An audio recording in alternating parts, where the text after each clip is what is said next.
Daily நமக்கு அந்த குறிப்பிட்ட நாடகத்தை நான் பார்த்து கொண்டே இருக்கணும்னு என்னுடைய கண்களின் இச்சை என்ன செய்கிறது, தூண்டுகிறது. நான் பார்க்க பார்க்க என் வாழ்க்கை கரைபடுகிறதை நாம் பார்க்கிறோம். என் வாழ்க்கை கரைபடுகிறது. கண்களின் இச்சை, ஜீவனத்தின் பெருமை.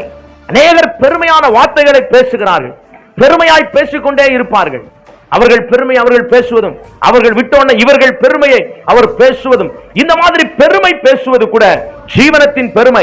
இது உங்களை கரைபடித்து விடும் என்று சொல்லுங்கள். இதுவரைக்கும் நீங்கள் அறியாமல் இருந்திருக்கலாம், இதுவரைக்கும் இதெல்லாம் பாவம் என்று நீங்கள் தெரியாமல் இருந்திருக்கலாம், இது என் வாழ்க்கையை கரைப்படுத்துகிறதா என்று அறியாமல் இருந்திருக்கலாம். அருமையானவர்களே, இந்த மாதிரி பெருமை பேசுவது என்னை கரைப்படுத்தி விடுகிறது. ஆவிக்குரிய பெருமை இருக்கிறது, ஆவிக்குரிய பெருமையும் ஆபத்தா இருக்கிறது. பிரியமானவர்களே, பெருமை அது ஆவிக்குரிய பெருமையா இருக்கட்டும், அது மாம்சத்துக்குரிய பெருமையா இருக்கட்டும், அது உங்களை கரைப்படுத்திக் கொள்கிறது. பெருமையான வார்த்தைகளை பேசக்கூடாது.